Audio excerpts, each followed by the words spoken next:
How many discounts does USAA Auto Insurance offer? Too many to say here. Multi-vehicle discount, safe driver discount, new vehicle discount, storage discount, legacy. How many discounts will you stack up? Visit USAA.com/auto discounts. Restrictions apply. I think you're on mute. Workday starting to sound the same? I think you're on mute. Find something that sounds better for your career on LinkedIn.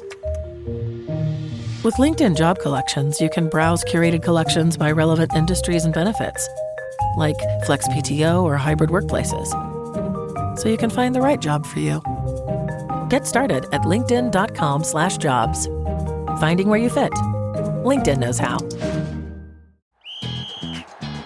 Hilton brings you new ways to stay, with experiences that let you capture the glory days.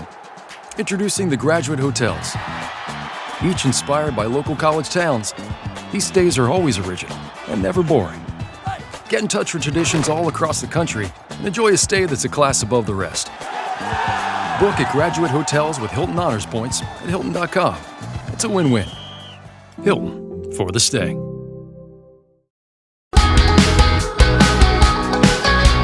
This is the Dragon's Lair, in association with the Riverside Sports Bar Newport, an American-style bar with a proper Welsh feel.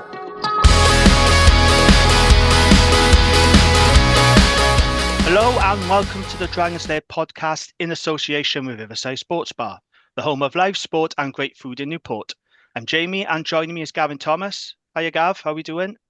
Very well, Jamie, very well. So as you know, we talked about my run of sporting losses and the bad sporting season I've had this weekend. I played in the cup final for Hastings and Bexhill Vets. Yeah, we lost. You lost, yeah. Okay, fair enough. I saw that one coming, Gav, I'm not going to lie. Oh, yeah. But at least everyone. At least everyone on the weekend. Absolutely, yeah. Oh, we're going to talk about that later because that was terrific. Whereas I promised when we had the SRC pod, I promised I wouldn't support everyone until after the final because I don't want to rub my kiss of death on them. Oh, yeah, that's right. Yeah. No, it's fair enough. It's a fair point. But yeah, we'll talk about that later. So Garth is unavailable this week, but making I think it's his third appearance on this pod. We have chairman of the Dragon Supporters Club, Dan Hallett. Hello, Dan. Welcome back. Thanks for having me back. Good to be here. Yeah, and I believe you are right. It is my third appearance. Hat trick. Yeah. Hat trick of appearances. And it's a good time to get you on because it's been another quiet week in Welsh rugby, isn't it? Not much happening. No, nothing. This will be a really quick pod. It'll be 5 minutes and be done. Oh, there's never a dull day in Welsh rugby, is there? Yeah, so we got lots to talk about. Look, let's just get this out of the way. Let's talk about the match on Saturday first. So Stormers beating Dragons 48-12. Let's be honest, we knew it was going to be tough. 19 players unavailable for this game. Then we had Rodri Jones pulling out just before kickoff. That meant that Dylan Keller-Griffiths was starting. Then we had to bring on 20-year-old Owain James onto the bench. It's not ideal, is it, having to play kids against a massive South African pack. And then Dan Lydiate left the field then to a head injury in the 27th minute, possibly meaning that's his final game of a remarkable career. I hope not, but it could be. It was a plucky effort from the visitors, but 3 Stormers tries in the final 8 minutes made the scoreline look more ugly than what I should have done, to be honest. So Gavin, let's start with you then. So Philo said in the week he wanted more fight and a clear identity from the Dragons. Did we see enough fight and identity on Saturday? Right, fight. We were dogged, so I haven't got an issue with that bit of it. Identity. No, let's compare the two teams. Right? I don't watch a lot of South African rugby, but you could quickly see what Stormers were about. They were about quickly moving the ball wide and keeping the ball alive. They were trying to avoid rucks. There's lots of offloads. There's lots of out-of-hand stuff. Dragons, I watch all the time. I couldn't tell you what we were going to play like, and it wasn't really discernible yesterday. And even when we worked out what Stormers were trying to do, we weren't defending wide enough. We were getting caught wide far too easily. So fight, well, they tried their very best against a good side, full of, top-level players. But identity, well, not really. Okay, fair enough. Dan, you watched the game. What did you make it? Was that better than you expected, or same old story? Probably, I'd go same old story. You can't fault, certainly first half, can't fault the effort. You can't fault they were dogged in defence. They cut down some Stormers' attacks quite effectively. But it's still, I think we were very lucky with that try disallowed in the yellow card. Yeah. I think, yes, I think it was probably a penalty if it was caught, but Brock roll, possibly not. So yeah. I know it wasn't a croc roll, was it? In terms no, of the fact, because he's not putting pressure on the legs. It's a bit like I remember being taught how to roll people out the rack sideways like that, and kind of yeah. I think it's because his arm was around his neck and head. I think that's where it. Yeah, and obviously we need to make sure that the player's safety is paramount, and so we want to get that out of the game. If you're going to clear someone out, clear them out properly, not with slightly dubious methods. Yeah. Again, it's I don't know whether it's the strength and conditioning, whether it's the preparation, but the drop off then. I messaged my brother just before half time. I said, "Oh look, must be a half time coming. We just shipped 2 tries." And and I don't know whether or not that's just a psychological thing now. And then we start the second half. Well, we get fairly close to them, and then it just goes away. Whether or not then we just, again, it's the kind of 60-minute mark, we just lose steam and we just drop off. And at the end of the game, we were chasing shadows, and as you mentioned, Gav, the Stormers, they were getting the ball out of contact before contact was made, and they were just offloading, and it was get it wide to dangerous, strong running players, and we just struggled with it. Menace, we got a long way to go, but I would say though, I would like the South African commentary team to have actually managed to get the accurate information. They kept on calling Dylan Roger Jones all game, and then when Owen came on, he was then Dylan. So they just obviously they hadn't had the up-to-date team sheets. So it's a little bit, again, dare I say it, where the quality of the broadcasting might have been a little bit better. I know we were only on the streaming only service and for Premier Sports, but maybe I should have switched over to S4C instead and listen to that. I think because we weren't. I thought we competed well at the breakdown, and that was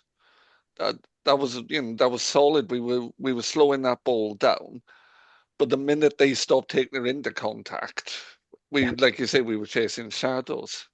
Yeah, I think the other thing I would say is I'm also glad. I'm slightly say not sad, because he would have probably destroyed us even further. But Brock, when he wasn't obviously with an injury and coming out, but although it was a really good fitting touch when he came out to a guard of honor, I thought that was a really good touch. And obviously the 2 teams that he's basically played his entire career with, and the legend that is Brock Harris having a send off like that against his previous team as well. I thought that was a good touch. Yeah, absolutely. Because the scrummage, it was weird because there were points when the scrummage really struggled, and then bits when we got that scrummage penalty in the second half, which eventually we scored from that kind of phase of play, old phases. Yeah, it was just weird, but again, underpowered in the pack, wasn't it? I don't profess any kind of knowledge of how that area is played, but I also wasn't entirely certain that the calls that PRD was given were possibly equal. It seemed to be asked pinging for hinging, but if you look at the angle of the South African, he was tight head. He was all over the shop. So maybe, but then I know they say there shouldn't be any bias, but that's possibly of our own making for not being. For being historically quite poor scrummaging team. And referees will tend to penalise the team that's going backwards. Yeah, that's the easiest thing, because like you say, how many how many referees have been in the front row? Not many. Yeah. Yeah. And it's easier to work there under pressure, but you're right, because the South African tight head was just, he wasn't scrummaging square, he was at an angle and boring in. Exactly. And then there was another one that a penalty that was given against us, which I thought, well, we didn't actually, all we did wrong there was go backwards. Everyone was still bound. And yes, we were getting stepped backwards at the rate of knots. But we didn't go down. Nobody broke off the back row. That tends to be a safety call. Yeah. But you'd reset rather than a penalty in that situation. So a frustrating game because there were elements and glimpses of we can see what we kind of could do, and I probably would say we're not a bad broken field team. I just wonder sometimes with our attacking structure, we tend to run out of ideas quite quickly. So I don't know whether or not that's something that needs to be looked at in further down the line. Just we maybe some of the recruits that are coming in might help with that because as I said, we don't have that many hefty ball carriers. You know, we have hopefully Levi Douglas might if he's, but just looking at the show reel, he looks like a big hefty lump that could hit some players out of the way, but we haven't got that at the moment. No, we haven't got anyone who's really hitting the gain line and dragging defenders with him. Yeah, well, Wayno and Tain. And you know, Tain isn't a big physical runner, but he operates at such pace. He does get over the gain line. Yeah. Levi Douglas, very, like you say, very different kind of player. His discipline's questionable, but So TNT has said after the game, you can see we need to keep working on our set piece. And he's not wrong. Understatement of the season, I'd say. What do you think the percentage of the Dragons' scrum success was? Bear in mind, we got an absolute tune-in at scrum time. What do you think percentage-wise the Dragons came in at for scrum success? I'm trying to think of how many penalties, though. Piardi puts his arm up so much, it's difficult to remember. 40%, I'm going to be generous. Okay. Dan, scrum success percentage for you? What do you think Dragons came at?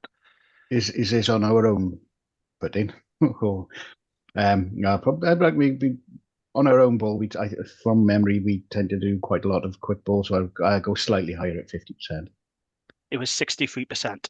That was Dragons scrum success. Line out, which did not function. Unfortunately, Brody's throwing was a bit of a letdown, and that's a shame because Brody's always reliable, but I'm afraid his throwing was very disappointing on Saturday. The line now came in at 50% success. 50%. That's according to Rugby Pass stats. You can't win games for those kind of stats, can you? Absolutely not. No, if, not at all. If you're not getting a first phase ball, you're not doing anything else. You're just defending, and that's part of the fitness thing. But because defending is a lot harder than attacking. Yeah. Absolutely. I think for me, all things considered, it was a decent effort. I thought it was going to be somewhere between 50 and 70 points, if I'm being honest. And we just about kept them under 50. But this game was a continuation of what we've seen from the Dragons all season, wasn't it? They are a team that just don't do the fundamentals well enough. And I think that comes down to coaching, if I'm being brutally honest. They make too many unforced errors. The penetration is poor. The set piece is creaky. Defensive, passive. Dragons are bottom of the league, and that's exactly where they deserve to be, because I find the Dragons a very difficult watch this season, purely because I just think we're a team that just do not do the basics well enough. But yeah, it could have been worse, but I'm saying that, and we've lost by 36 points. I think that's an indication of just how low the bar is now, where I'm saying it wasn't as bad as we thought, but we lost by 36 points. Yeah, but that's just where we are. I think the scoreline wasn't particularly representative of the performance, possibly. Yeah. Up until the last day now, to say the last 8 minutes, which was it 3 tries. But yeah, but they must be doing something, or I've got a mind virus because I renewed my season ticket earlier this week. So glutton for punishment. Well done. We go. Another season, been there since the beginning. Looks like I'm going to be there till the end. No. But yeah, so It's the hope that kills you though, because How many times do we say that as Dragons fans? 22 years now, I think. Yeah, I agree with what Ted Lasso said. I don't think it's the hope that kills. I think it's the lack of hope that kills you. That's what kills me more watching this Dragons team. But okay, let's move on to listeners' comments. We did have a few comments about this game. Matthew Owen says, set piece terrible again. Starting to feel sorry for these players. The board need to invest in a proper coaching unit with proven experience. Just bringing in a defense coach is not enough. Attack is woeful. Unless it's individual players creating something out of nothing, I believe the foundations are there, but that's not enough quality for an 80-minute game. Nick Royal gets in touch. He says, are the owners done with recruitment of coaches? It appears so, which is a concern. In addition, I feel for the players. They look broken. Stephen gets in touch and said, nothing against our centres, in particular Nyren, as he always puts in 110%. But watching the Munster versus Ulster game, it was great seeing how their centres broke game lines and we were able to play the ball. Are we investing in a crash ball running centre? I don't know. I hope so. I mean, that's something we could really do with, isn't it? Centre is a weak spot for us, I think. I don't think we necessarily need a crash ball centre, because that suits some teams. I don't think it's necessarily the way we want to play. We need a better centre. Because I suppose I'm not with the coaching setup. Have they got the players that they want to be to play to be able to play the style of play that they want to play? So is it kind of chicken and egg thing? We haven't got the players that they would like to play their preferred game plan, or is it that we just not recruit the right players for them? Or is it that we haven't got the coaches to get the best out of the players we've got? Which is point. Yeah. It is a difficult one though. But good coaches will cut their cloth accordingly. They'll see what they've got and they'll go around. To use a quite a strange analogy, kids rugby, junior rugby, most coaches' strategies, who's a kid who's 6 inches taller than everyone else? Give it to him. But we are almost playing like that. It's like, well, if Hugh Anderson gets the ball, something magical will happen. You can't operate in a professional rugby sector like that. I think the coach either needs to look at the players we've got and come up with a strategy that works for them, or we need coaches who can get something else out of these players. Yeah, fair points. Andy Solder gets in touch and said, we desperately need an experienced backs coach. Andy Hossett gets in touch and says, totally deflated, to be honest. Renewed our season tickets. Well done, Andy. But he says that's out of habit as we have seats. Yeah, I saw that. But... Sorry, I shouldn't laugh, but yeah, okay, fine. He says he don't even get that emotional about defeats anymore. Yeah, same year. And that's a concern. Yeah, when people don't get apathy is the worst.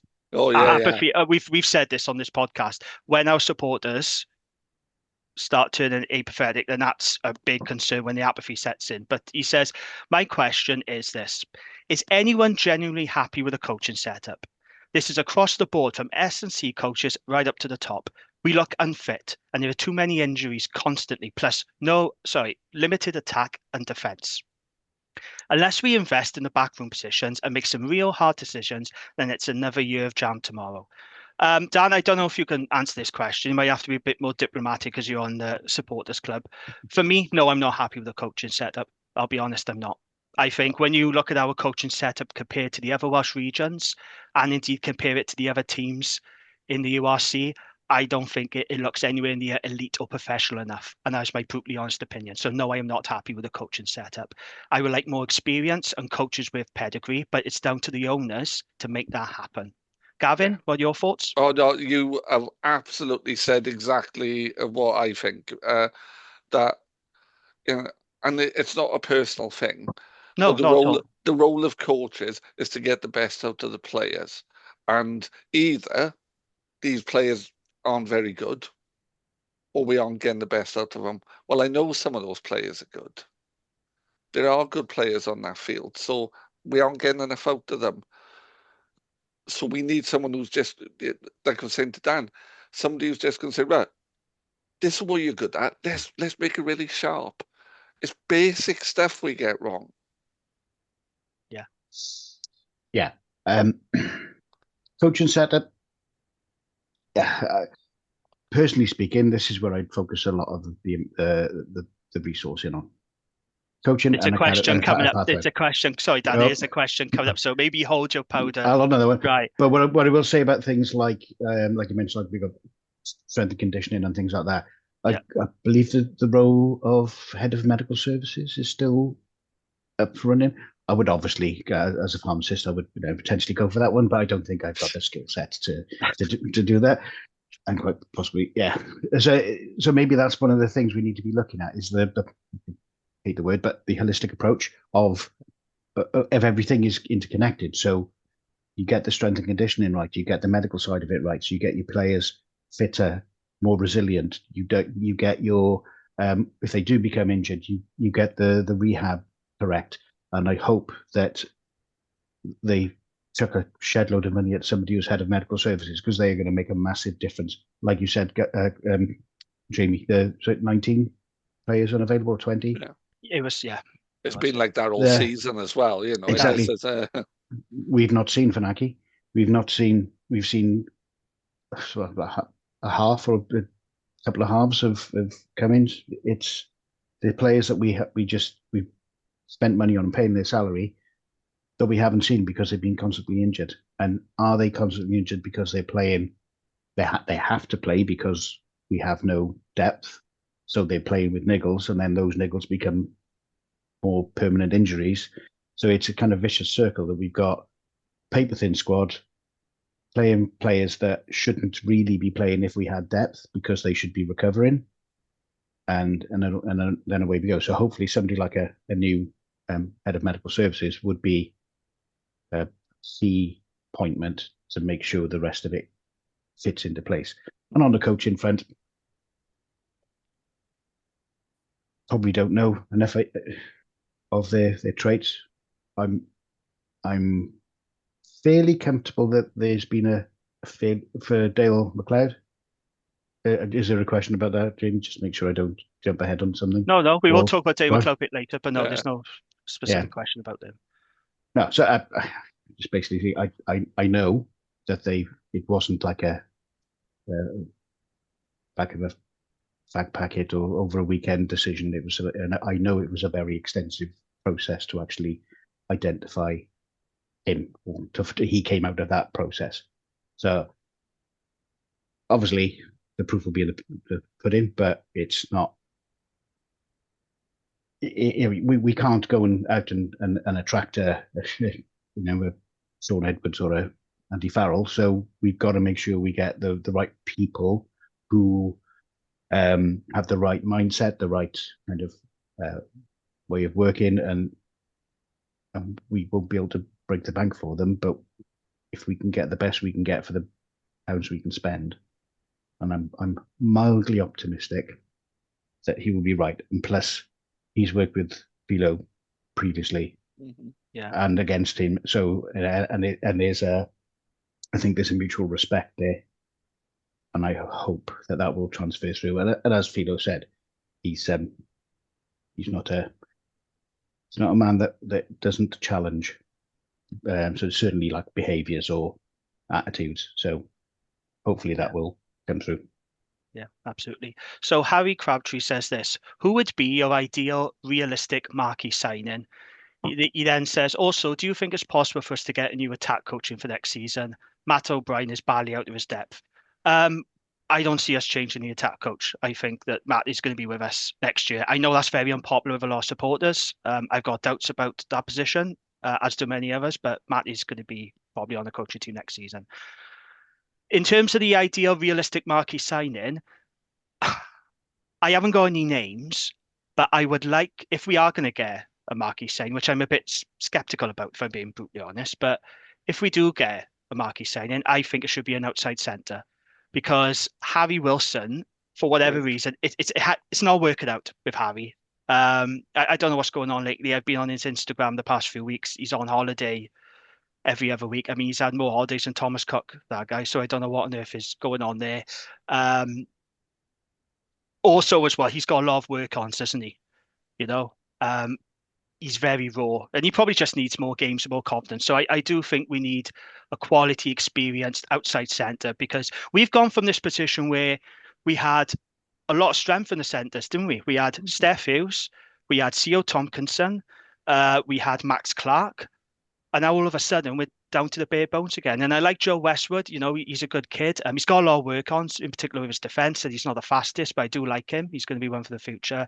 But I just feel that we need experience and quality. Although I would add, I would keep Scott Williams for another year.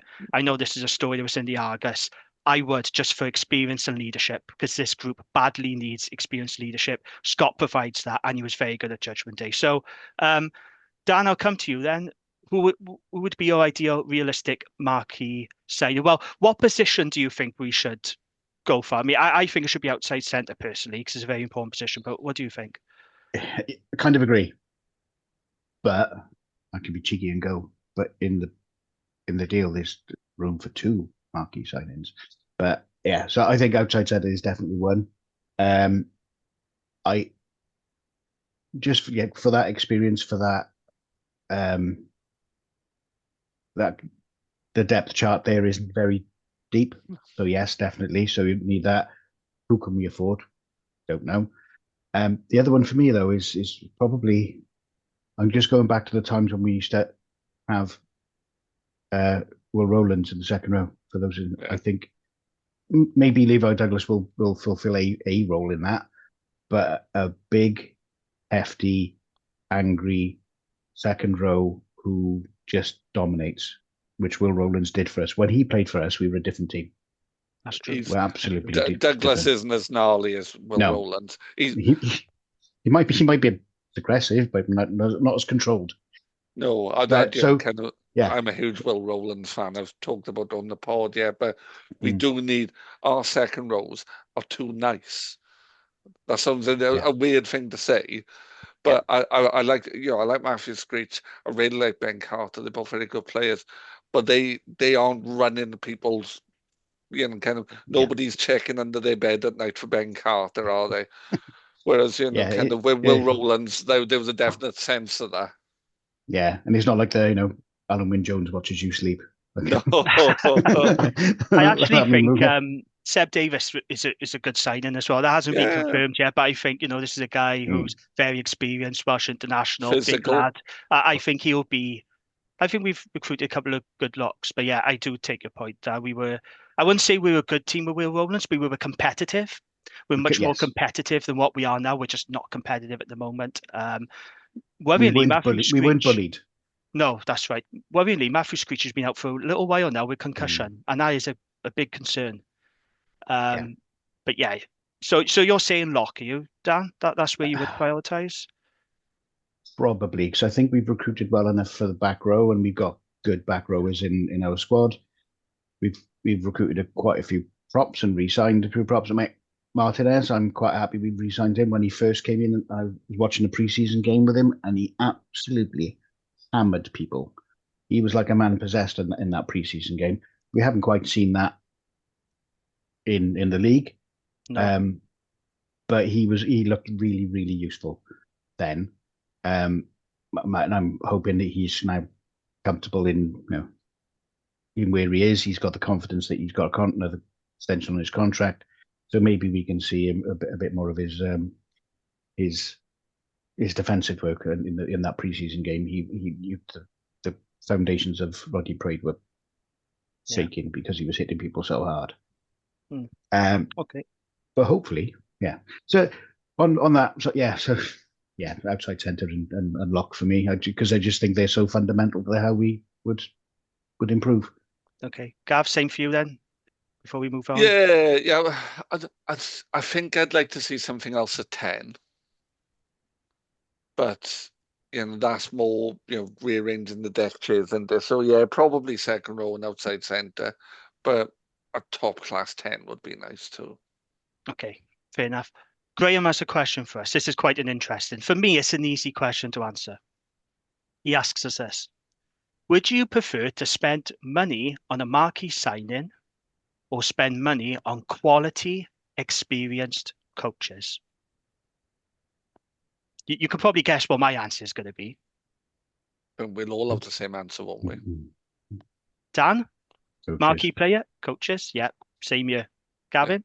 Coaches, yeah. Yeah. Because coaches can turn decent players into good players and good players into great players. I agree. But lack of coaching can turn expensive players into players who don't get your money's worth out of. And we've seen that a lot at the Dragons over the years. Let's be honest, unfortunately. So, yeah, we're pretty adamant on that one then. So, quality experienced coaches. And then finally, Errol Tottle gets in touch. Is that his real name? Funny if it is. Errol Tottle. He says, it's, I don't know if it's made up or if it's his real name. Or it could be she, I don't know. It's nearly over. Let's forget about this season and focus on next season. Finances are on a good foundation and the defence coach coming in, some good signings being made, and he says players coming back from injury. Well, that'd be a change for the players actually coming back from injury. Surely not. And he says we got some really bright prospects coming through. More good signings and an improvement in the coaching setup. Yeah, there's a theme with these comments tonight, isn't there? Coaching improvement. Yeah, improvement in the coaching setup is what we need. Let's hope the owners are already getting on with it. So thank you to everyone who sent their comments in. Right, let's move on then. News. There's a little bit of news to talk about. Because as I said earlier, there's never a dull day in Welsh rugby, is there? So let's talk about the big story that sent Welsh rugby Twitter wild over the weekend. So as we know, the new PRA deal hasn't been agreed and signed by all 4 teams. And the reason for this is because there are, let's be honest, valid concerns around the WRU's ownership of Cardiff after they went into administration. So last week, the WRU gave Dragons, Scarlets and Ospreys a 48-hour deadline to sign the new PRA deal, or they would risk having their licenses revoked and being served a 2-year notice period. Now, on Friday morning, there were murmurings that Dragons had signed this deal. Supporters saying, I hope we haven't. But on Friday evening, it was confirmed that Cardiff and Dragons have signed the new PRA. And it's fair to say that Welsh Rugby Twitter went a little bit mental with this, with many people accusing the Dragons of caving into WRU pressure, myself included. I'll talk about that in a bit. And a lot of supporters of other teams calling us scabs. So as things stand, Cardiff and Dragons are set to start next season on the new and increased funding, while the Ospreys and Scarlets would be on the current terms, creating an east and west split. So, Dan, I want to come to you on this. Now, this is why we got you on, not going to lie. So, on a serious point now, we've seen statements from the Ospreys and the Scarlet supporters clubs. Now, we haven't heard anything from the Dragons supporters club on this. There has been some criticism aimed towards the Dragons because they've signed this deal.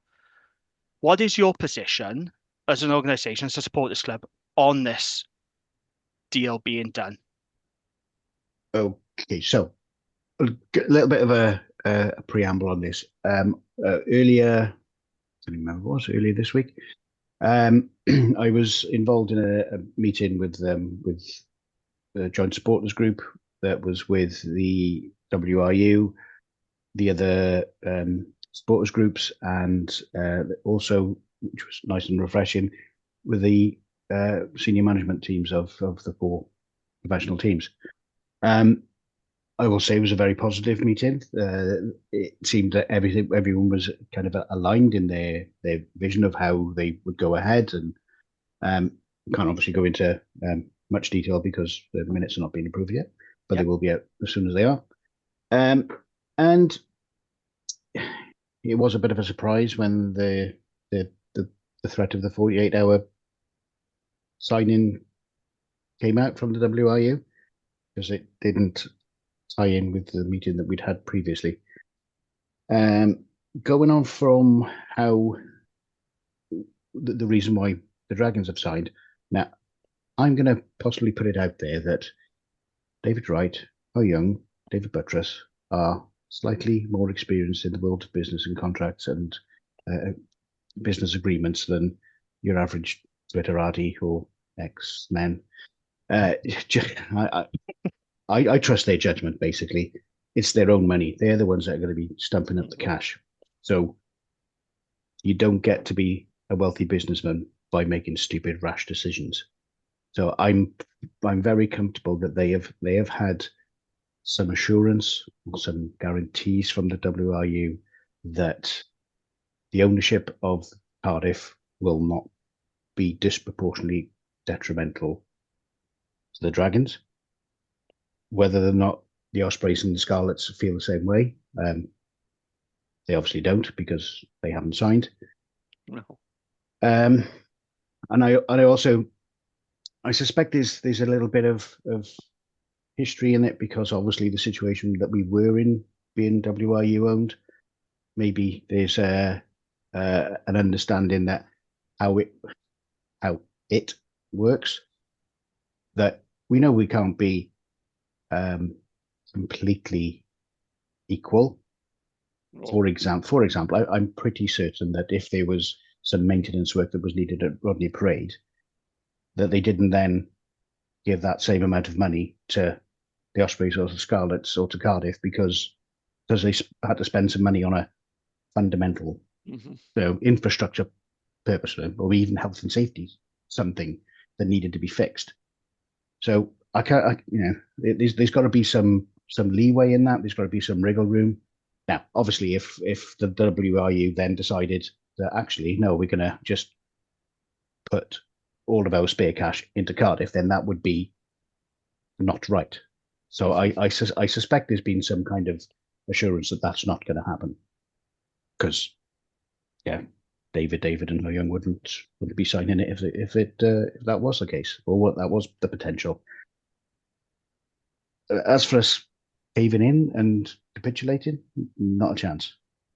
For the reasons I mentioned, those three are not naive, and Rhys Blumberg is not naive. In fact, he's definitely not naive. He's seen it from the other side in Cardiff as well. So I suspect that there probably are some more assurances that Ospreys and Scarlets want, but for us to have signed it, there must be enough confidence that the risks of signing it have been mitigated to allow us to sign, and that our owners, who have very deep pockets, but they don't particularly want to be spending all of it if they don't have to. So I'm comfortable that we've signed it because I'm comfortable that we wouldn't have signed it unless it was somewhat equitable or fair. But what I would say as well is I hope that the WRU report on the any funding that goes to Cardiff a little bit more transparently than they did the Dragons, so we don't get the situation where we had the accusations. The accusations, yes, of 9 million or whatever it was, which it just wasn't reported as accurately as it should have been, in my opinion.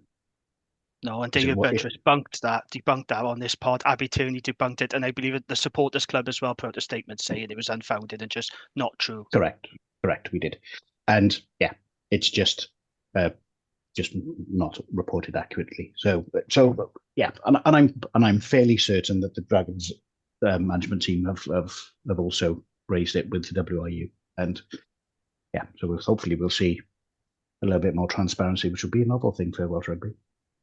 Yeah, chance to be a fine thing. Gavin, what's your take on the events for the past week? Right, so I think at first I was a bit like, oh, why have we done that? But now I've seen comments from the ownership. I'm a bit more, I understand it. My issue with it has been around some of the language that I've seen being used, and I don't want to pick at like kind of old wounds, but I've seen the phrase scab being bandied about. Yeah, and I'm old, as someone said at Judgment Day. Oh, you're the old bloke off the Dragons podcast. I am the old bloke off the Dragons podcast. But Jamie goes, yes. But the word scab is problematic. Yes. The word scab is problematic, particularly in the Gwent Valleys, where, I know people who had to leave communities because they made the decision to go back to work during the miners' strike and other strikes. And to bandy the word scab around in the context of a business decision is reductive and offensive, if I'm honest. And I really did struggle with fans of other clubs using that word. And some of them might not know the weight of that word, but some of them definitely should know the weight of using that word in these communities. And it's wrong because they're not a scab. This isn't the workers fighting against injustice. These are multi-million-pound businesses negotiating deals. It's the wrong word, the wrong tone. And by calling teams a scab, I think you're missing the point. Okay, but as a Dragons supporter, and how did you feel about Dragons signing a deal? Does that make you comfortable? Are you happy that Dragons have signed a deal, or do you think we should have held out like Ospreys and Scarlets? And I've seen people saying that all three should have stuck together. What are they going to get? What are they going to get that's different to us? Nothing by holding out. Are they making a point? Yeah, it's fine. They're badly run businesses. Being worse, kind of having less money is not going to make it any better for them. The Cardiff thing's an issue. I get that. It's a conflict of interest, just as it was when Dragons were under union ownership, in fairness. I get that, but I also, as Dan said, I also believe that the people who signed it for us aren't idiots. They've all made a lot of money in business, so they're not going to do anything that's going to put their stake at risk. So they've gone into it eyes open wide. And I've seen all these people say, oh, well, that means Scarlets and Ospreys can go and join the English League now. Yeah. Who's going to fund that? But they can't. WRU wouldn't do it, would they? No. They also can't, because don't they have to play, if they are RFU affiliated, they have to play in England, I believe. Yeah. Well, that used to be the deal. Okay. The other bit I was just also going to bring up on that is all the other three obviously want Cardiff to go back into private ownership. Yeah. As they did with us when we were WRU owned. Mm-hmm. So I have a concern that holding back and not signing for possibly very valid reasons, and I understand that that they will have concerns. We're obviously comfortable with the risk on that. Is that if they don't sign it, does that jeopardize or potentially delay Cardiff being sold to an investor or a buyer? So are there going to be potential issues that there's a split economy as such with Cardiff and the Dragons under one agreement and Ospreys and Scarlets under another, or does that then provide a detrimental indicator for Cardiff being sold and being then taken back into private ownership and out of WRU hands? So I know there's been I've seen some rather imaginative thoughts that the WRU might make Cardiff Wales's Leinster. Well, that was one of my questions, actually, Dan. It's like you've seen my notes and you're jumping ahead. So there are concerns from supporters of the Ospreys and Scarlets that the WRU plan to turn Cardiff into the Welsh Leinster and make them a super club to the detriment of the other teams. Is that a genuine concern, do you think? I would be amazed if that was A, possible, or B, achievable. Because apart from anything else, there isn't enough money in the Welsh game at the moment to do that kind of thing. Now, you could argue that they could then funnel funding into Cardiff to create a budget that's, I won't say Leinster size, because that's probably a bit pie in the sky, but a big enough budget to talent harvest from the rest of from the other three. But this is why I say that I don't think that's a possibility, because we wouldn't have signed it if that was still a risk. 100%. I think there's probably some assurance around proportionality of funding, but whether or not it's like if they spend £1 on Cardiff extra, that they have to give £1 extra to the other three, then possibly that might not be the case. But if it's a disproportionate, there may well be some some formula of acceptable additional funding. It might even be additional funding to make Cardiff more attractive to investors. That's what I'm thinking. See, I think the WRU want to make Cardiff attractive to investors, but the idea that they're going to turn them into the Welsh Leinster, like you said, first of all, the resources and money isn't there to do that. Second of all, there is a salary cap. So I don't see how that's possible. And thirdly, it would be a massive conflict of interest. I mean, it's a conflict of interest now, Cardiff being under union ownership, as I said, as it was with us. But I can't see how the union could turn or attempt to turn Cardiff into the Welsh Leinster. I can understand them wanting to make successful and attractive to potential buyers, but the idea of the Welsh Leinster doesn't quite doesn't float it for me. But, no, not me. And there's a naivety as well, isn't it? Because if suddenly someone said, right, I'm going to put 15 million into Cardiff Rugby tomorrow to pay for all their players, what you don't have is the system that Leinster have built underneath them, where the schools and the universities and the clubs operating below Leinster's level are all being coached by people trained in the Leinster way, and there's these clear pathways which are also well funded.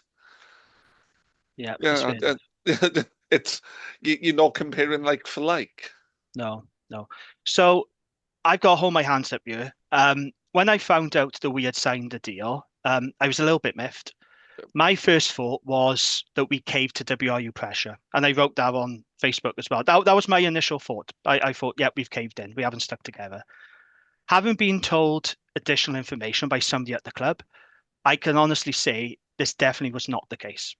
And I'll hold my hands up there and I'll retract that statement. It was wrong for me to say that we caved in because we hadn't. And that's backed up by Chris Kerwin, what he wrote in his Argus column. Last week, he wrote, and I quote, "The Argus understands that far from being put under pressure by the Thursday deadline, the Dragons were content with a new deal and happy to sign up once a few minor concerns had been addressed." So we did have concerns. We flagged those concerns with the union. And as far as the Dragons were concerned, they addressed them. And then we were happy to sign the deal. Now, I won't mention the person's name, but I did get in contact with the club and I asked questions about it. This is what I was told. I was told that we are absolutely committed to ensuring the most successful future for our club. He said to me, "Please have faith, we are not stupid. There's a hell of a lot of detail that's not shareable, as I'm sure you can understand. This deal provides certainty and sustainability for our club." So I was told in no uncertain terms there that, yes, we were not put under pressure. It is right for our club that we signed this deal and that the owner's not stupid. They know what they're doing. And I think, okay, fair enough then. Fair enough. You know, just because this deal might not sit right with Ospreys and Scots, just because it's not right for them, that doesn't mean it's not right for us, because I think we're in a very different position for those clubs. And also, we have to be honest here, right? We can't really take them all high ground here because we have been in the same position as Cardiff. We have also been under union ownership. So I think it makes it very difficult for us to take them all high ground.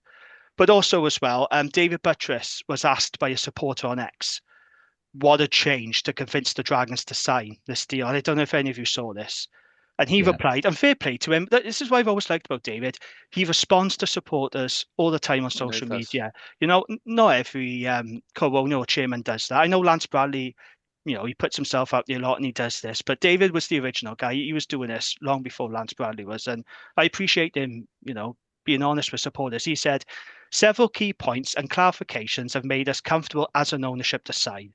He said, "Each club will have its own views and issues. I hope the others get there. I could see no material reason not to sign at this stage and move on in building Welsh rugby." And then he added, "And to be fair, no one has been and is as sceptical as I am regarding WRU deals."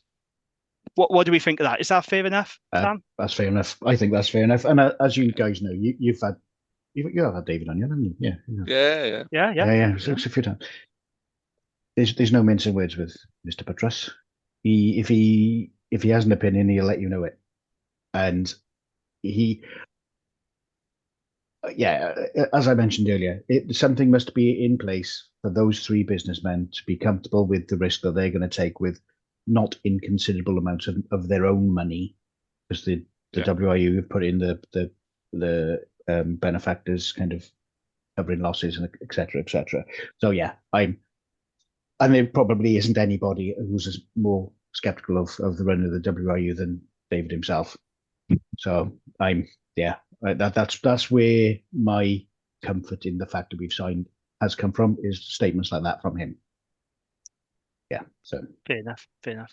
Gavin, any further to add? No, I think you've summed it up really well. Yeah. Yeah. Okay. I'll just end on this. I think best of luck to Scarlets and Ospreys. I don't think supporters should judge them for doing what they're doing, for sticking together, not signing, just as I think supporters of our team should not judge the Dragons for signing this deal, because at the end of the day, Dragons are a business and they have to make the best decisions for their stakeholders and organisation. It's as simple as that. This is the best deal for us. We're fine with it. So we move on. I do hope a deal is done soon, because we need unity. We need alignment in Welsh Rugby. we never seem to get it, do we? I know. It's wishful thinking. But we can never move forward if there's a split and disharmony in Welsh Rugby. We will never grow, will we, together? So, best of luck. I fully understand their reasons not for signing it. I do. In fairness, I think that's their prerogative. I'm not going to judge them for it. I think good luck to them. I don't know. Exactly. I don't know what the end game. I don't know what the end game is for them. I mean, for Ospreys, they need to sign that deal for St Helens. They're probably more vulnerable now, because they really needed their security with St Helens coming up. So where that leaves them, I don't know. And that's something for Ospreys fans. I would be a little bit worried if I was an Osprey fan, to be honest. But that's for them to think about. They'll make decisions that's right for their organisation, just as Scarlets will, and just as we have. So I think we've covered that now. Unless there's anything else you two want to add before we move on? No, nothing from me. Brilliant. Okay, thank you for your input on that, Dan, as well. It's appreciated to you, because like I said, we haven't heard anything from the supporters club on this. We've heard from all the others, but we haven't really heard from our own. So that'll be my fault, because I've been absolutely crazy busy. In not the pop you might have just saying. No. But it's just on the sports club, I just want to shout out to Christian Hyde and Rachel Hyde, who organised the awards evening down in Rodney's bar last week. Really, really well done to them, because they've done it all basically, and they organised the trips as well. They put a lot of work in. They do put in a hell of a lot more work than I do. Well, you're honest. It's fair enough. Yeah. Okay, let's move on to what we've done now. No, that's the PR. That's our views on it. Some people will agree, some won't. But we're comfortable with what the Dragons did, so that's fine. Right, in other news then, Dale McLeod will join Dragons next season as the Welsh Rangers' new defence coach, and boy, do we need one. So the New Zealander will leave his current role as Northland head coach, and he will be reunited with current Dragons head coach Philo Tiatia, who he previously worked with in Super Rugby. So a little bit of info. McLeod coached Southland in the NPC. He assisted Monica Pacifica in Super Rugby, and he worked with Tonga during the 2023 World Cup. So how do we feel about this? I mean, I got to be honest, I never heard of this guy before. This is not a household name in rugby. He does seem highly respected. Dan, are you happy with this appointment? I mean, it's good to have a defence coach in, surely, isn't it? Well, yeah. The fact we've got one is a positive in itself. All I've heard about is that he is very well respected. I know that I've seen some comments about the track record of some of the teams that he's coached, but if you're a defence coach, are you ultimately responsible for results? No, but you are probably responsible for the amount of points scored against you. But I think it's going back to that behaviour and culture that he's obviously worked with Philo before, so they know each other well, and if it brings in that change in attitude and culture and what we do, how we do it, then I'm all for it. It's a risk worth taking. But as I mentioned, I do know that there was a very extensive recruitment process. And he was the one that came out of that in the end. He wasn't like, we're going to go and get him. There was an extensive process where I believe there were tens of people that were interested in the job. And others didn't interview that well, but he did. And with his background, I suppose, and also his experience now, we need that. We've got, I say, Matt O'Brien and who else we Sam got? Hobbs, Yes, Sam Hobbs. Yeah, the forwards both in coach. yeah, both in their mid-30s, who are very, in relative terms, inexperienced coaches. They may be very good, but they haven't got that experience. And you need somebody who's got grey hair. I like Philo. What about no hair, like me? Would that be well, acceptable? bit of both. Grey Okay. / no hair. And obviously, I'm hoping that hoping that with the Paul Turner consultancy kind of being a sounding board for some of the options as well. I think he's mentioned now that he's going to be not doing. Obviously, he's not doing Amtel anymore. He's going to be there as in a consultancy role, and I'm hoping that experience level on the top tier will start to drip through and give some confidence and give some advice and guidance to the younger coaches, because we know they need it.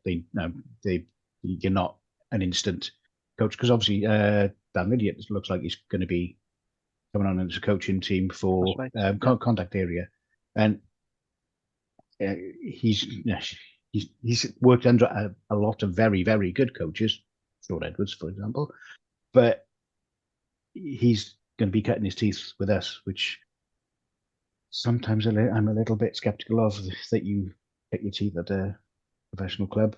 Should you be working either academy style and work your way up? But maybe they've seen something there that will be worth holding on to, and keep making sure that we keep that. If we can bring to another Dan Lydia, that would be a superb bit of work, because the man is a legend. Hopefully, I haven't heard anything about the injury yesterday. I don't know whether or not it's going to be keep him out of next week, but if not, what a career. Oh, absolutely. Yeah.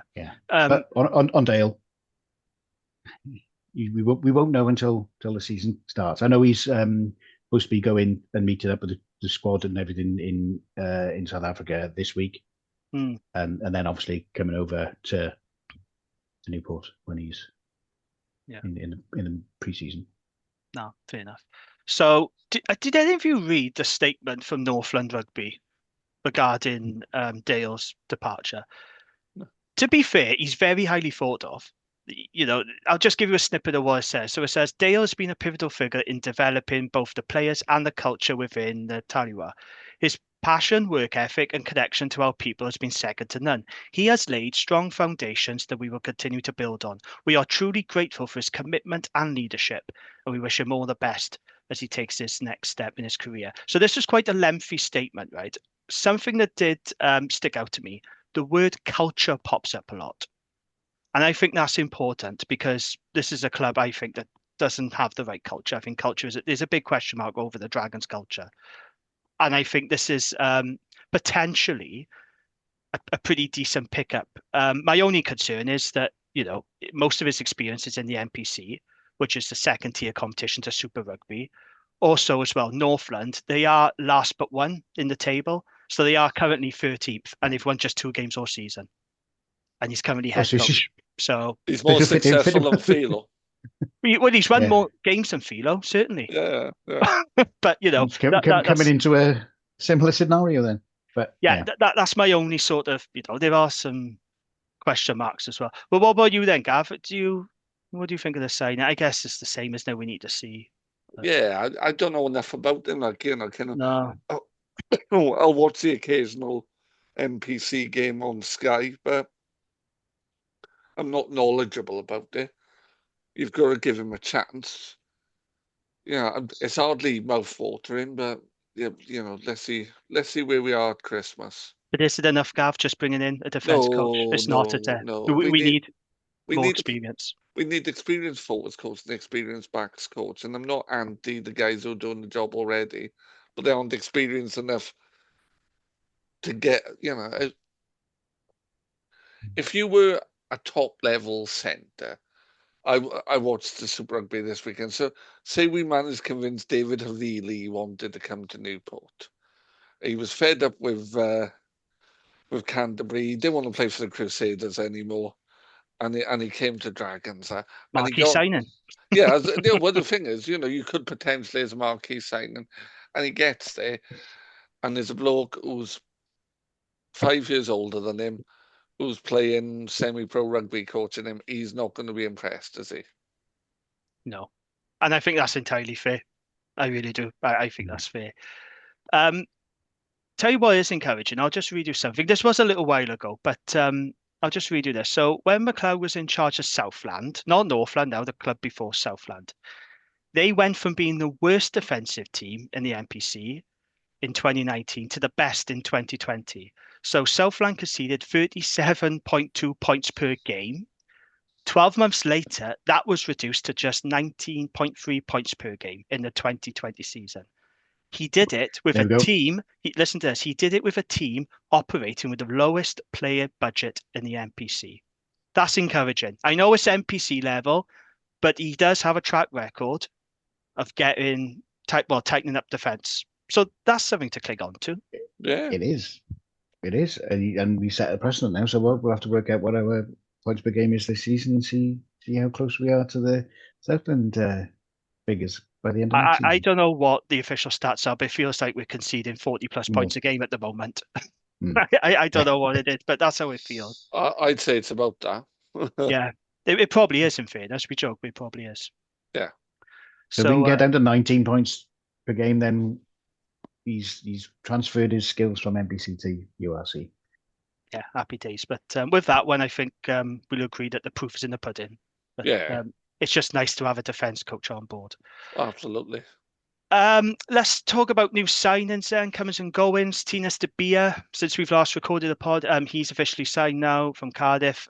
De Beer established himself as a firm favourite at the Arms Park, winning both the Fans Player of the Season and Players Player of the Season awards last year. He had a very, very good season, didn't he, in that first season at Cardiff. Fair play. He was I think he was one of the best overseas signings in Welsh rugby, a real Moneyball signing. It's mad to think, though, that the WRU tried to stop him being signed. I don't know if you remember that, but they put the block on that, didn't they? They stopped Cardiff initially from signing him because they felt he wasn't of the sufficient quality and he was going to block young players' development. But he's proven to be a hit at Cardiff. Not so much this season. He hasn't had many opportunities. He's had injuries. I watched Bulls Cardiff yesterday. I got to be honest, he wasn't great. But then again, he was playing by a pack that got absolutely destroyed. So you do have to bear that in mind. Dan, what's your thoughts on Tinas De Beer? Is he the right guy that we need to improve our obvious fly half woes? Because fly half has been another problem position, isn't it? Yeah. He's certainly not going to be any worse than what we've got. Whether or not he can have that consistency, I suppose.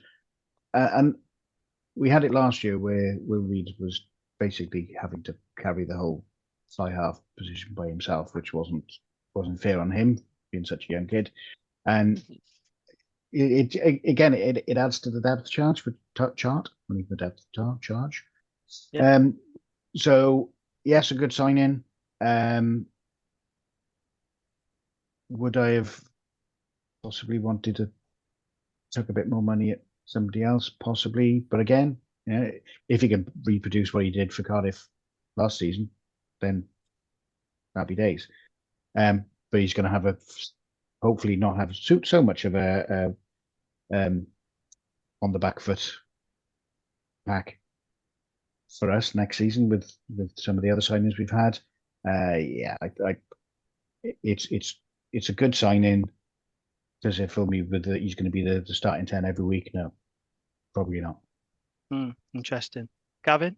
Yeah, he's like I said, I think we should invest in another 10 because he's backup 10 energy for me.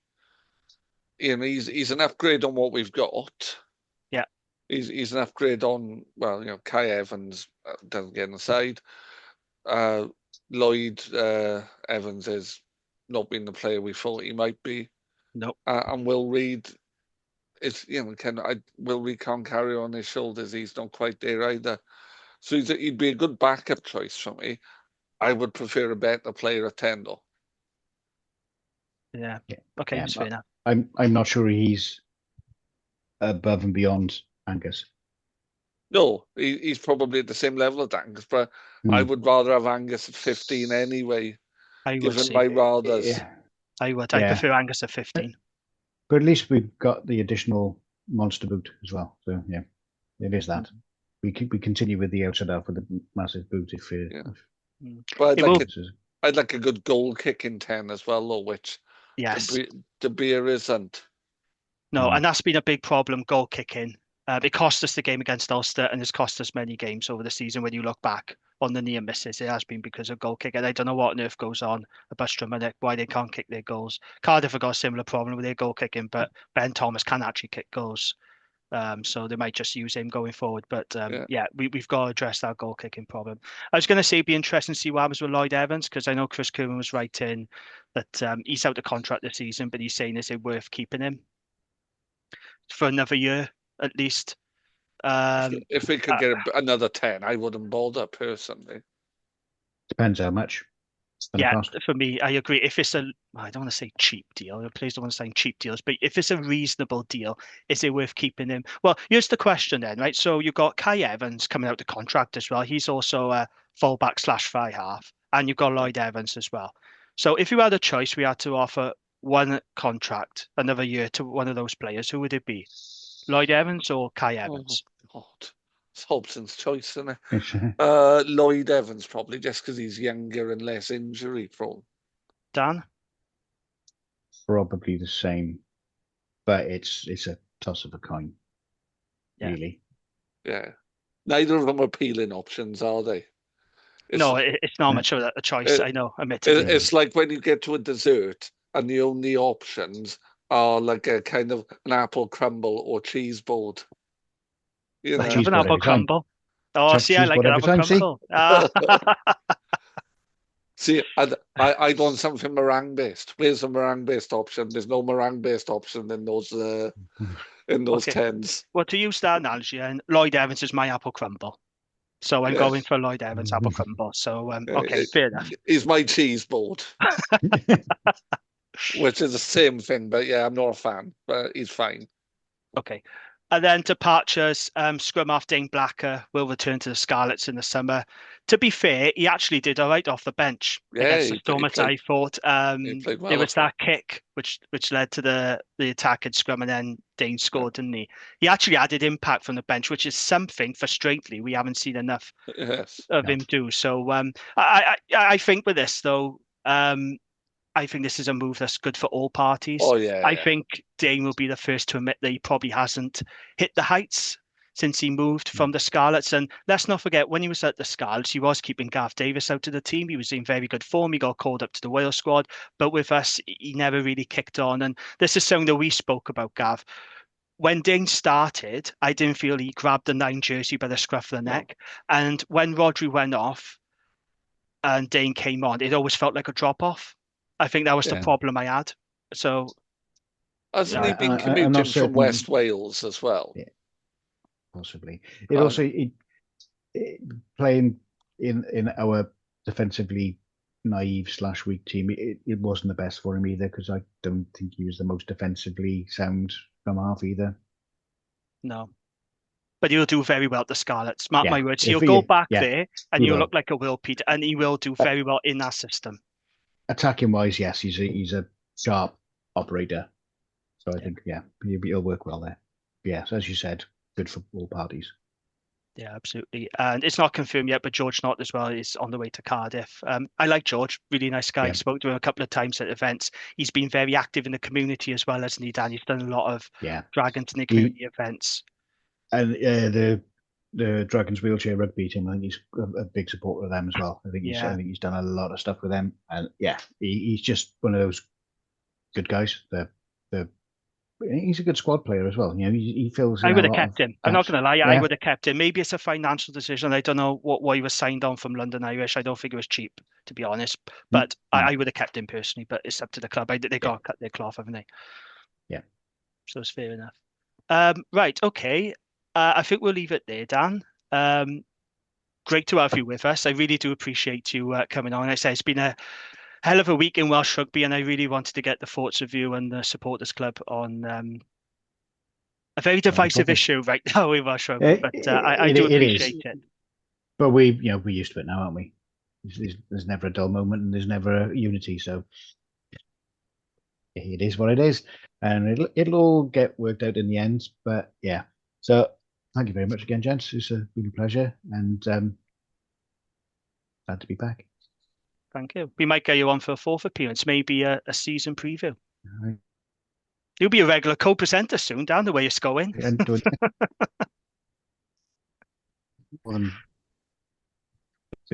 From what I've listened to, I think Mr. Leclerc is very. He's doing well. He's been a pretty solid signing, hasn't he, Gav? Yes. God, that was cringe, wasn't it? Sorry, that's really cringe saying that. But you know what I mean. Our recruitment's stronger than Dragons. Yes, we've recruited well, unlike the Dragons. Yeah. If you get his brother on though, make sure he's standing about 50 foot away because he's got a set of lungs on him. He stands next to us in the terrace and he's loud, very very very loud, but good fun. Brilliant. Thank you very much. Take care, Dan, and we'll speak to you again and very soon. Yeah, all right. Cheers, boss. Bye. Take care. Ta, Dan.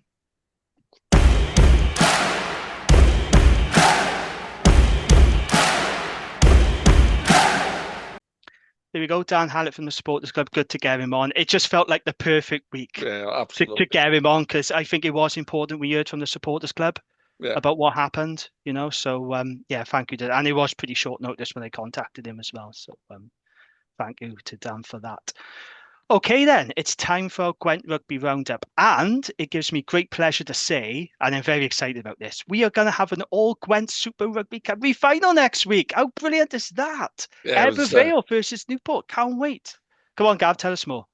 So, you've already, spoilers, but SRC semi. So, today Newport went to Cardiff Arms Park to play top-ranked Cardiff.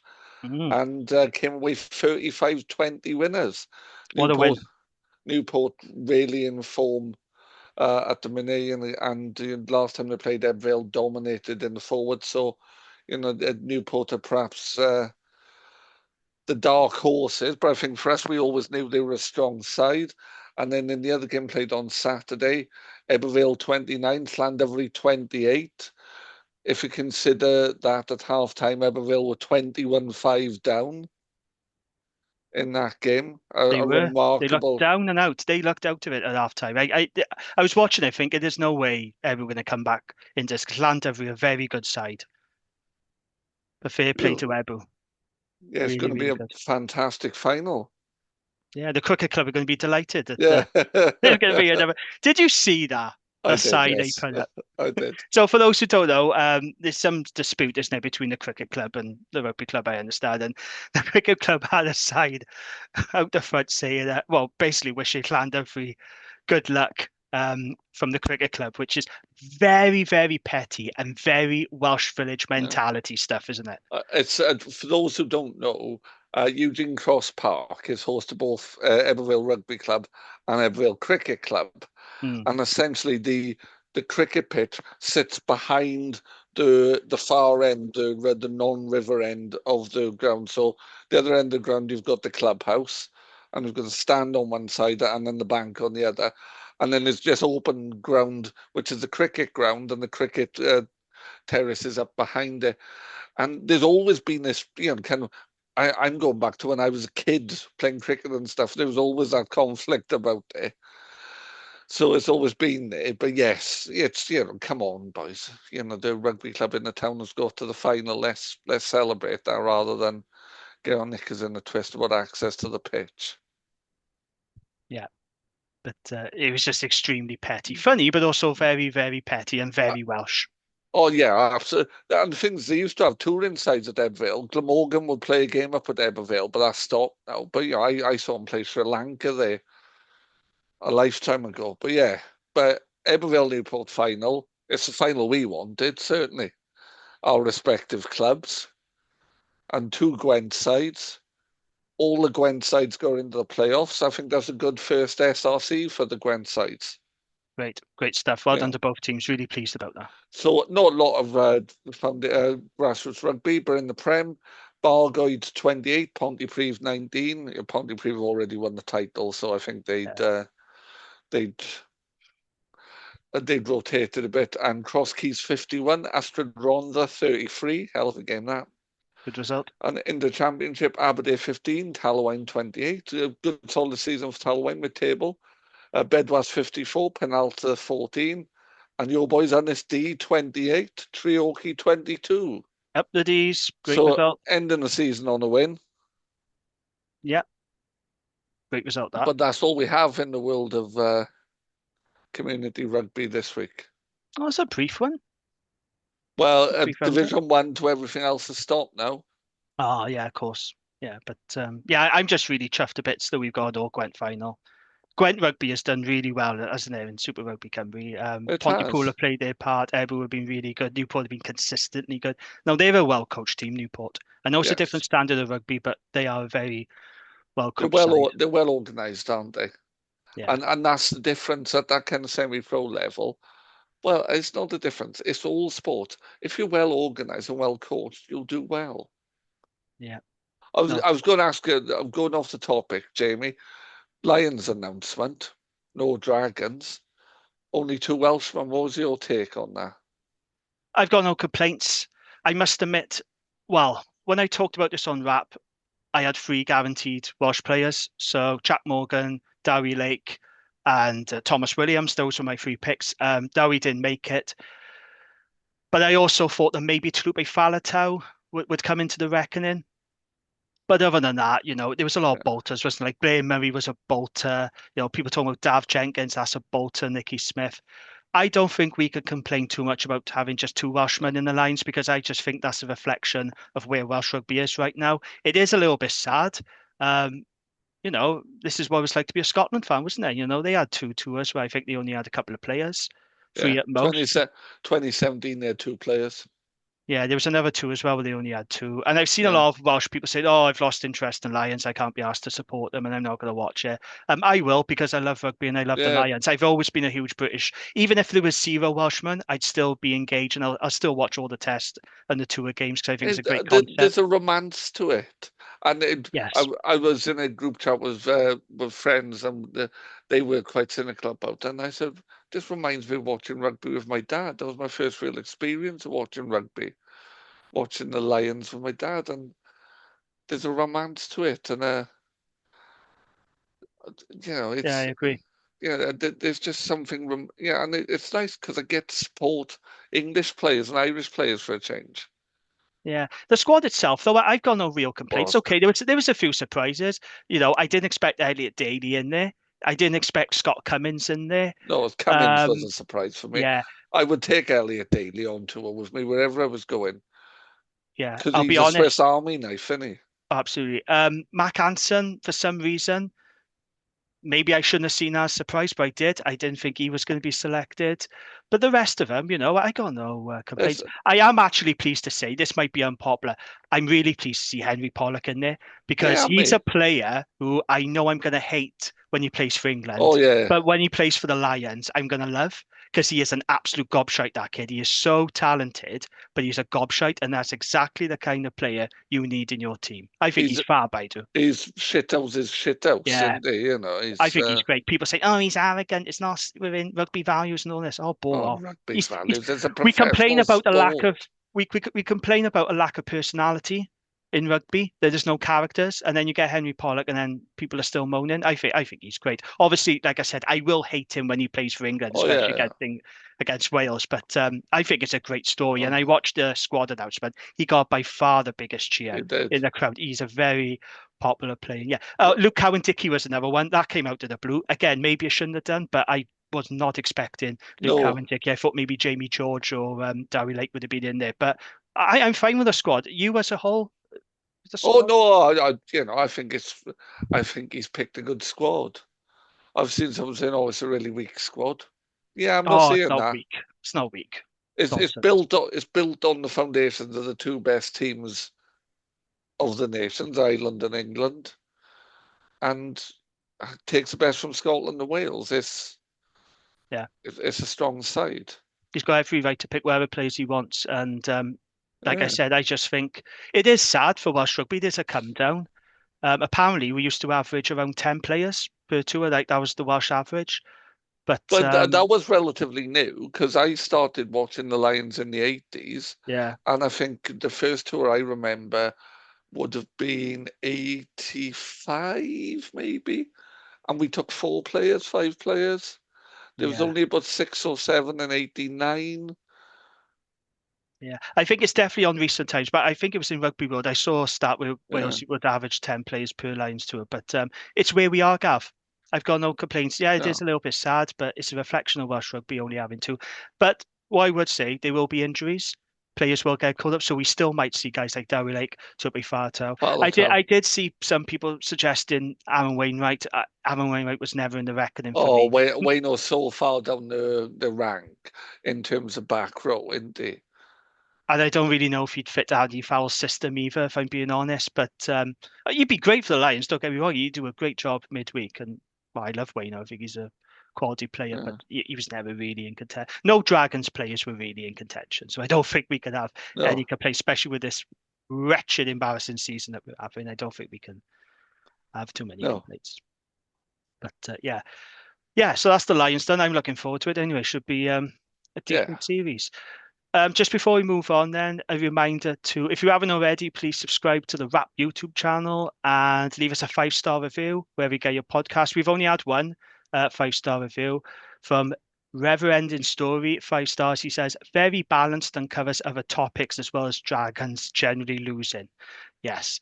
I mean, we knew that when we signed up to a Dragons pod, you're going to be talking about losses far more than victories. That's just how it is. We signed up for it. We knew what we were getting, but we would just like to talk about more wins, not embarrassing losses every single week. That's all, we like to do, Gavin. We don't expect to be talking about playoff contenders and, challenging for European Cups, but I would like to talk about more victories. We've been doing this 2 years and we've talked about 5 wins.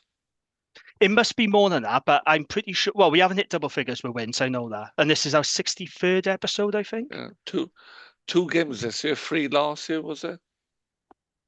Yeah. Oh, yeah, right. Yeah, it would have been. Yeah, we're not counting pre-season. Wins.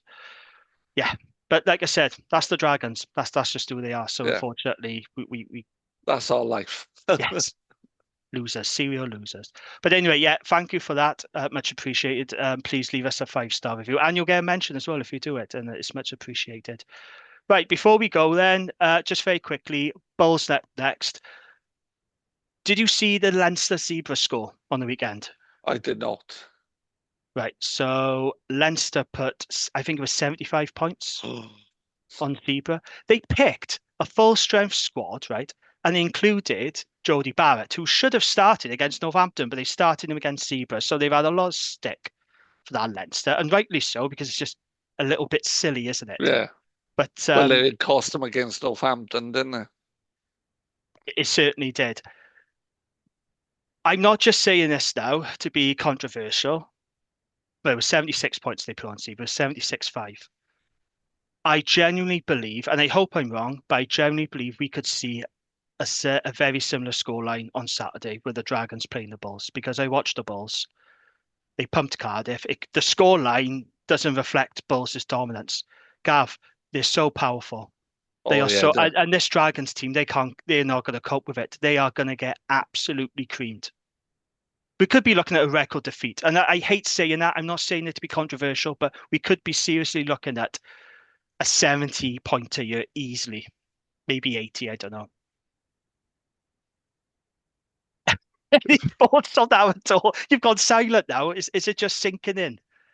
Well, we did better than we thought we would against the Stormers.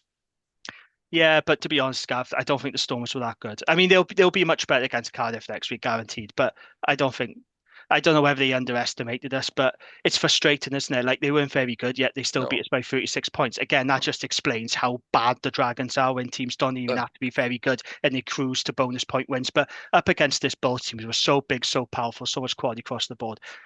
It must be so demoralizing for the players knowing what they're facing next. And the worst thing is, they can't stop it. No. There's nothing they can do to stop the Bulls. They know they're going to get beaten heavily. They know they're going to get absolutely pulverized. And there's not a thing they can do about it. It's grim, isn't it? It is. Which is why things have to change. Because we want to be at least competitive. I watched Scarlets and Lions today, right? And fair play to Scarlets. Fantastic victory. Oh, yeah. When things went wrong, they didn't panic like we did. They didn't buckle. They didn't run out of steam. They stuck to their guns, even when Lions threatened to steal it, even when they were butchering opportunities. There's a lot of character in that Scarlet squad. I was watching this thinking, I can never see Dragons pulling off a win like this. No. I can never see Dragons going to South Africa and winning in the manner that the Scarlets did on Sunday, or that Cardiff have done, or Ospreys previously when they beat the Lions at Johannesburg. And that makes me really sad that I can never see Dragons being that team. But yeah, it's going to get ugly. This is damage limitation, and it's going to get very, very ugly. I don't think any of us should be surprised if we see... It'll be at least 60-odd points, but I don't think we should be surprised if it's 70 or even 80. That's just a grim reality. Jesus. I know. It's awful, isn't it? But that's where this team is. They are going to get absolutely creamed. But quickly, I want a prediction from you, because I'm really excited about this All-Gwent Super Rugby final between Ebro and Newport. What's your prediction? I got a feeling you'll say Ebro because you're an Ebro fan, but how are you feeling about it, Gav, about this game? Well, I'd love to go to this, I would. We won convincingly at a Eugene Cross Park, but lost heavily down the Sputty. So 21-15 to Ebervale. Okay, I'm going for a Newport win. I just got a feeling. I think this is Newport's year. I think it's going to be a really good game, but I think they'll do a job up front, Newport. But then again, I thought that last time and they didn't. It was actually Ebro who did a job on Newport up front in that televised game. So I think Newport will win. But how good to have two Gwent teams in the Super Rugby coming finals. It's going to be great. It will be live on S4C, won't it? I would have thought. Oh, yeah. It will be. It will be live, yeah. I don't know when it is. Is it next Saturday or next Sunday? I haven't seen next Saturday. It is there. Okay, yeah. I'll look forward to that. Right, I think we'll wrap it up there. We've talked about a lot. Yeah. Thank you to those supporters who got in touch. Gavin, thank you for joining me. Thanks to Dan again. And thank you to our friends at Riverside Sports Bar for their continued support of the podcast. We'll be back next week. It's not going to be pretty talking about that Bulls game, is it? But we will be back next week and we'll look back on the season as a whole. It's going to be a fun one. But until then, thanks for listening and we'll catch you on the next one. Ta-ra!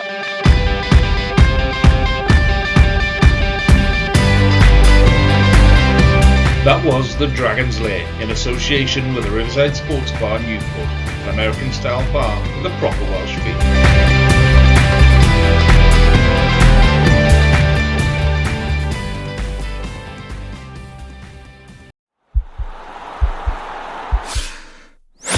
This podcast is part of the Sports Social Podcast Network.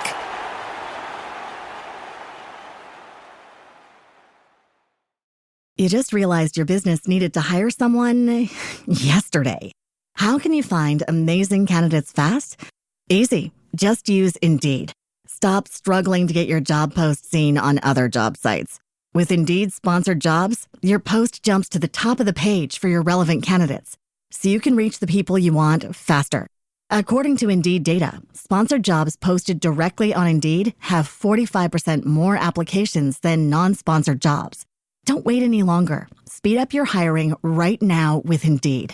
And listeners of this show will get a $75 sponsored job credit to get your jobs more visibility at Indeed.com/PODKATZ13.